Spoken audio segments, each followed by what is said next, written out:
Hello, welcome to English Inside. Today's video is gonna be about conditional clauses. Let's get started. Conditional clauses give us information about a couple of statements where one depends on the other, and such dependence can be in present, past, or future. A clause is a group of words containing a subject and a verb. It is usually only part of a sentence. It is to say, it is like a piece of a sentence within another sentence. Simple sentences. For example, we can have these couple of ideas. She reads a lot. She can learn a new language. In conditional sentences, we'll say, if she reads a lot, she can learn a new language faster. The conditional sentences take the two ideas and create a relationship between them through the use of the condition.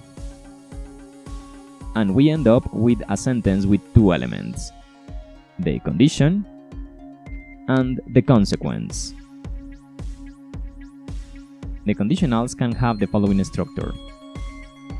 We can commence with the condition, and they can be followed by the consequence. If the conditional starts with the condition, we do use a comma. We do not use a comma if the conditional starts with the consequence. The following couple of examples show the accommodation of the condition at the beginning, at the end, as well as the consequence at the end and at the beginning. Zero conditional. In zero conditional, we will use present simple in the condition as well as present simple in the consequence. For example, if you boil water, it evaporates. We use zero conditional to talk about real conditions in the present with real consequences in the present. We can also use it for facts or rules. It is possible to use the word when instead of the word if. First conditional. We use first conditionals to describe real conditions in the present with real consequences in the present or future. The word if can be replaced by the words whether, unless, provided that, as long as, and so long as. The word unless is equivalent to the expression if not.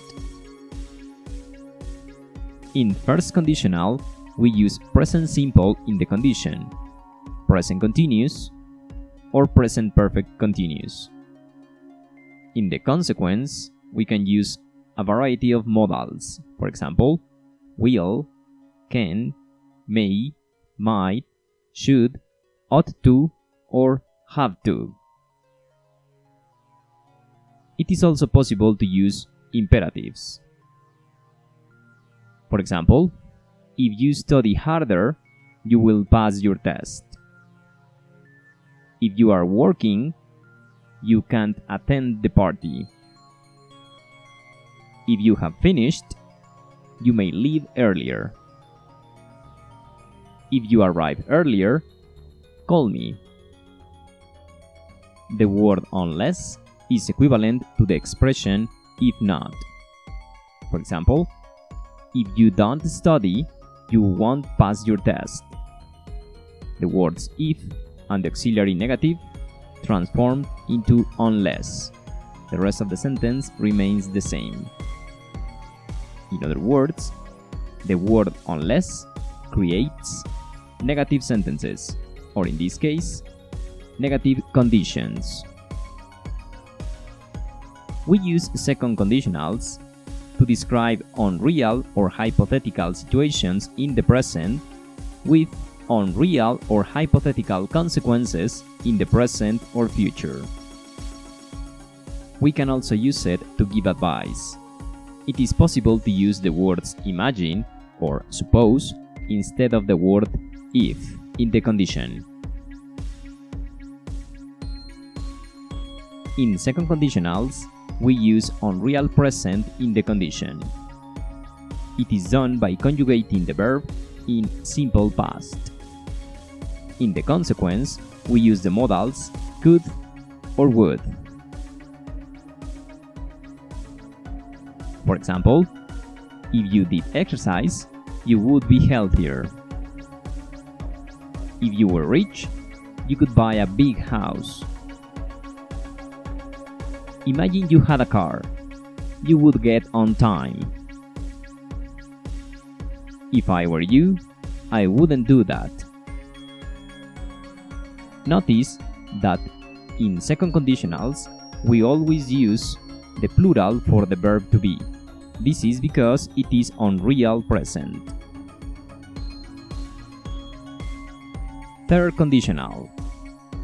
We use third conditionals to describe unreal or hypothetical conditions in the past, with unreal or hypothetical consequences in the past. It is possible to express annoying situations or regrets with the third conditional. We use unreal past for the conditions in third conditionals, and we do so by conjugating the verb in past perfect simple. For the consequence, we use the combination between the modal would plus the auxiliary have and the main verb conjugated in past participle. For example, if you had told me the truth, I would have done the right thing. If I had woken up earlier, I would not have missed the bus. Ta-da! Please like this video, share, comment, subscribe, and of course, thanks for watching. Bye!